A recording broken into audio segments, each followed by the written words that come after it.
মেয়ের বাপ যখন হবেন সেদিন বুঝবেন একটা মেয়েকে জন্ম থেকে বড় করা পর্যন্ত লক্ষ লক্ষ টাকা ইনভেস্ট করেছে ওই ভদ্রলোক ভদ্র মহিলা আপনার শ্বশুর শাশুড়ি। আজ তো মেয়েটা উঠাই দিছে আপনার কাছে, সারা পড়ালেখা করেছে মেয়ের বাপে, সার্ভিসটা নিবে কে? কথা বলেন। সার্ভিসটা নিবে স্বামী, তার ছেলে মেয়ে পড়াবে, ঠিক না বে ঠিক? সুস্থ রাখছে তার বাপ মায়, আল্লাহ করাইছেন, ওনারা ট্রিটমেন্ট করাইছেন, কিন্তু ভোগ করবে কে? স্বামী। এই মেয়েকে বড় করতে যা লাগছে, উচিত হলো সব টাকা ক্যাশ ক্যাপিটাল হিসাব করে শ্বশুর মেয়েকে বলা যে শ্বশুর মশাই কত লাগছে এই মেয়েকে এই পর্যন্ত আনতে, হিসাব করে ফিগারটা বলেন, সব দিয়া তারপরে সসম্মানে আনা দরকার ছিল।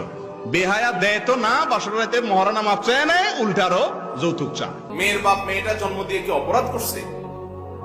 আপনার বাড়িতে খাট পালন দিতে হবে, আপনার টাকা হাওলাতের নাম দিয়ে যৌতুক দিতে হবে, আপনাকে মোটরসাইকেল কিনে দিতে হবে, আপনার মার গায়ে বাতাস দিতে হবে, আপনার শীতের পিঠা দিতে হবে, ফল দিতে হবে, আবার বরযাত্রী খাওয়াইতে হবে।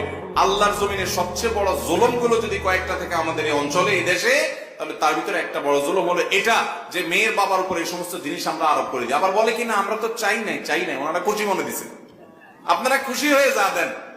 নির্লজ্জ ডাকাতি। আল্লাহ আমাদের ডাকাতি থেকে বেঁচে থাকার তৌফিক দান করুন। যুবকরা যৌতুক মেয়ে বিয়ে করবেন তো যৌতুক মুক্ত বিয়ে ইনশাআল্লাহ।